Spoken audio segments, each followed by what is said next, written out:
Автопатот Скопје-Штип во должина од 47 километри ќе биде готов до крајот на годината. Завршени се над 60% од градежните работи, а вкупната инвестиција е 206 милиони евра.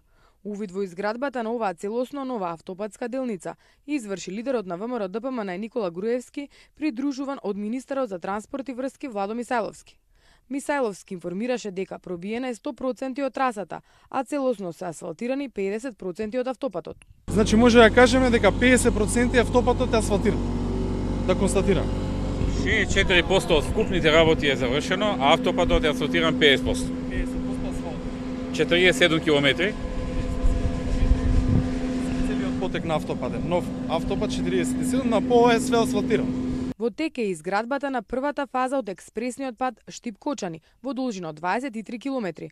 Вкупната инвестиција е 40 милиони евра. Овој експресен пат почна да се гради пред 1 месец, а се очекува да биде готов за 2 години. 4 ленти експресен пат. Стандардите се како за автопат. Освен што не е 6 ленти, а е 4, другото се е како за автопат. Да.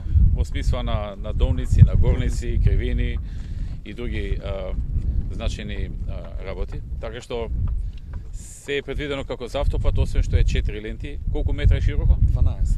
12 метра, 4 ленти.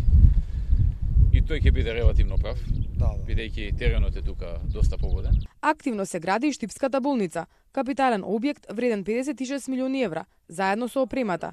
Ќе обслужува околу 200.000 пациенти од целиот регион. Заедно со министерот за здравство, господинот Тодоров, се започнаа сите подготовки најпрвин да се изнедат средства и да се направат проектите, што се заврши, и да започне градбата. Градбата започна пред 1 година и како што можете да видите е во една длабока фаза.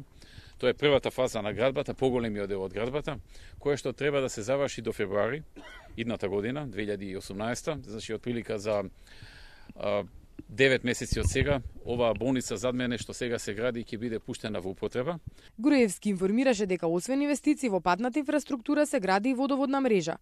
Во соработка со Европската инвестицијска банка изградени се 67 водоводи, 20 се градат. До сега се инвестирани 55 милиони евра, а ќе се инвестираат уште 30 милиони евра во изградба на нови.